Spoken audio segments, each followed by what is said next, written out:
State's side. If they're going to send a letter today, effective today, we're giving notice that we're leaving. The letter said we intend to give notice of a formal notice. So I think that word intend, and I don't have any idea how legally strong that is in a court of law. I think San Diego State's getting beat up a little bit. A little too much. A little bit too much based on that first initial letter. Again, I still think the letter was a mistake. You don't want to put it out there in public. You don't want to play that kind of a game. And maybe it should have just been a phone call. You don't, when you're trying to chase down a source. Let me put it this way. Back in 1998, 1999, and 2000, when I was the reporter at Boise State, and maybe cell phones weren't quite as proliferate as much as they are now. Yeah. I would never, ever in a million years send Dirk Cutter a text message, an email, or anything that's on record, or any source for that matter. Just pick up the damn phone and make a phone call, because once you put it on paper, somebody's going to find it. Somebody's going to get it. Somebody's going to get some Freedom of Information Act and get the access to your information. Just have a damn phone call. Mm-hmm. And that's where San Diego State mixed up. The third part of this is, Ziegler, you ask why San Diego State's doing this. The third part is, all right, Gloria Nevarez is doing this. Maybe she's trying to, in the case that San Diego State will not get invited to the Pac-12, and that's not a given. It's not a given. It's not a given. That's why San Diego State's in this pickle, that she's trying to broker some kind of a long-term commitment from them in the conference and set them up and welcome them back forever. But I don't know if I buy that one. But, I think that's in play. I think Gloria Nevarez might say, okay, well, we're going to start from scratch here. You want to get back into the league after, leaving for a couple of hours or whatever it was. Part of that is going to be, if you are going to commit to us, if you're going to put a ring on it, you know a lot about this, man. Yes, there's a difference between marrying somebody and dating someone, Prater. Dating is a clean break. See ya. I'm out. I don't have to talk to you again. Marriage, lawyers have to be involved. Assets have to be divided. There's a bunch of stuff that has to happen. Maybe what Nevarez is trying to do is get some type of binding agreement. Maybe you have a higher buyout. We're going to let you back in. But if the Pac-12 does call in 2 weeks, don't give me that call and say, I'm sorry here, but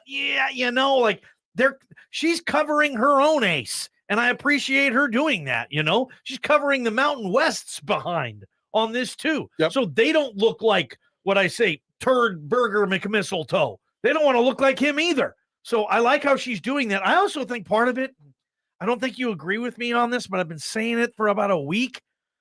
The $6.6 million. I think part of the reason San Diego State tried to, quietly go in through the back door and climb into bed and say, hey, we're still in this league, is because they need that 6.6.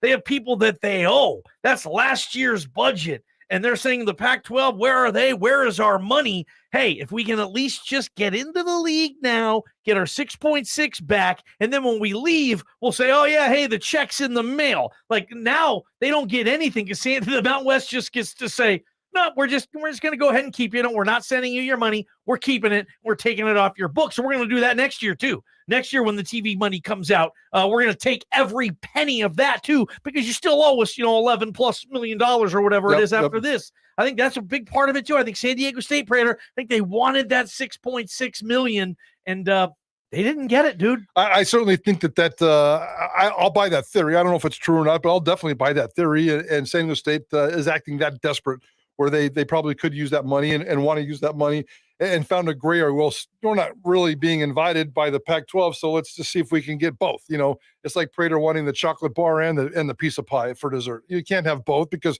you'll be a big, fat, giant pig. Yeah. And in this particular case, San Diego State's just kind of being a big, fat, gross, jealous pig, and they want more. One of the reasons why the board of directors, by the way, is fighting back so much, and this was a good part of Mark Ziegler's article, was that don't forget the one angle that we haven't talked about, and we've talked about and covered almost every angle here, is that when and if San Diego State leaves, the television contract with CBS and Fox Sports will probably go down, and revenue will probably go down, and money to the Boise States of the world will probably go down. San Diego State in football and basketball was a big, big player and a big, big part of this, and there is language in the contract that allows CBS and Fox to go off and do it. I believe CBS and or Fox broadcast 18 San Diego State basketball games. It's market 28 in the country, if you want. So it's for big. Those out there. It's a big market. It's San a Diego. big market. They lose market 28. Yes. That's big. That I is agree. big.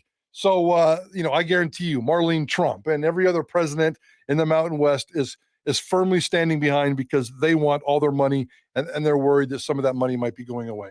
College Football Hour, blind appeal for life, for real. We'll keep this thing going at 5:15 again. But did you notice too the July 17th board meeting that I read about on the article on CBS Sports? The San Diego State president is not invited. No, this does not include him or her. She's been kicked off the board. Yeah, she does not have any say in this, and it's really odd how this thing ultimately, Prater, is going to end up. Are we going to be full of surprises? I want to talk a little bit about the Pac-12 angle on this, because George Kliavkoff, I mean, I'm sure San Diego State's like, hey, George, we need an answer. We need an answer. George Kliavkoff's like, dude, I'm trying to keep my conference right now. I'm worried about losing the four corners. I'm worried about some other stuff. I can't make a promise to you guys now when we don't even have a deal of our own. I mean, where do you think the Pac-12, is that what you would imagine the conversations have looked like with the Pac-12 just not getting back to them? Yeah, I do. And I did see this was supposed to happen last Thanksgiving, and then Christmas, and then Valentine's Day, and then blah, blah, blah, blah, blah. I saw a report. I can't remember who had it. Somebody said, now we might be looking at the first third of the football season after Labor Day. So it's just ridiculous how this deal has just kind of wandered off, and I cannot wait to see what happens with the Pac-12 and its media rights package. Yeah, and what do you guys think about this? Do you like the hardball that the Mountain West is playing versus San Diego State? Should maybe the Mountain West, I don't know, be a little bit nicer to San Diego State? What are your thoughts? 208-424-9300. We'll read some of those on our Blind Appeal College Football Hour. Continuing, we're Prater on the ball game. This is Idaho Sports Talk, KTIK, The Ticket. From the Beacon Plumbing Traffic Studios, this is Ticket Traffic. So make